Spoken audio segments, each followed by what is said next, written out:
চলতি অর্থবছরের 11তম একনেক বৈঠক আজ সচিবালয়ে সকাল 10টা থেকে শুরু হয় বৈঠকে সভাপতিত্ব করছেন প্রধানমন্ত্রী ও একনেক সভাপতি তারেক রহমান। এটি বিএনপি সরকারের তৃতীয় একনেক সভা। আজকের বৈঠকে দেশের অবকাঠামো ও আর্থসামাজিক উন্নয়নের লক্ষ্যে 16টি বড় প্রকল্প অনুমোদনের জন্য উপস্থাপন করা হচ্ছে। এ নিয়ে আরও জানাতে সচিবালয় থেকে যুক্ত হচ্ছেন সাব্বির রোজ।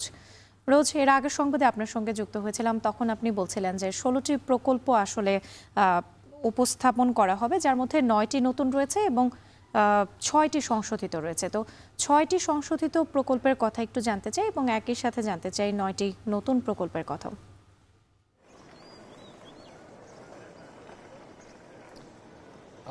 রাত্রি মূলত আজকের 16টির মধ্যে 9টি একদমই নতুন, 6টি সংশোধিত এবং একটির মেয়াদ বাড়ানো হয়েছে। তো যে বৈঠকটি একনেকের বৈঠকটি ঠিক 10টায় শুরু হয়েছে, সেটি 1টা পর্যন্ত চলবে এবং প্রধানমন্ত্রীর সভাপতিত্বে এই বৈঠকটি চলমান রয়েছে।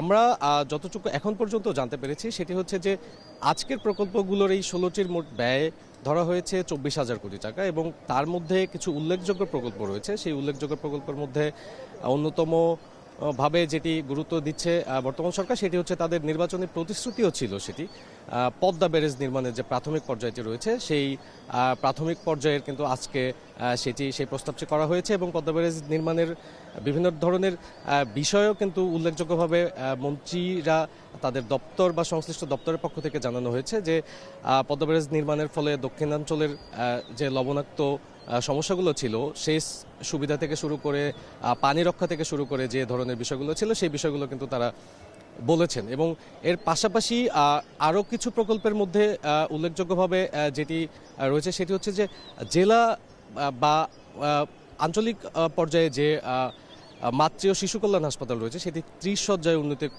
উন্নীতকরণ, পাশাপাশি হাইটেক পার্ক 2-এর আন্ডারে যে অবকাঠামো উন্নয়ন প্রকল্পগুলো রয়েছে, এর পাশাপাশি আঞ্চলিক স্থানীয় সরকার ব্যবস্থাপনায় ব্যাপকভাবে গুরুত্ব দেওয়া হচ্ছে।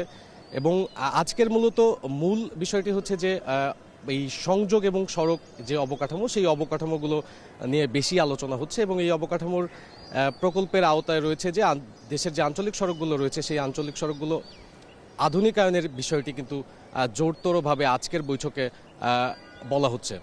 এর পাশাপাশি তথ্য প্রযুক্তি থেকে শুরু করে বিদ্যুৎ সমস্যা থেকে শুরু করে আঞ্চলিক নানা বিষয়ই উঠে এসছে। তো এই বৈঠকটির পরবর্তীতে আনুষ্ঠানিকভাবে আমাদেরকে ব্রিফ করলে আসলে আমরা জানতে পারবো যে আজকের বৈঠকের কি ধরনের সিদ্ধান্ত হয়েছে। রাত্রি সাব্বির রোজ যুক্ত ছিলেন আমাদের সঙ্গে, জানাচ্ছিলেন বিস্তারিত।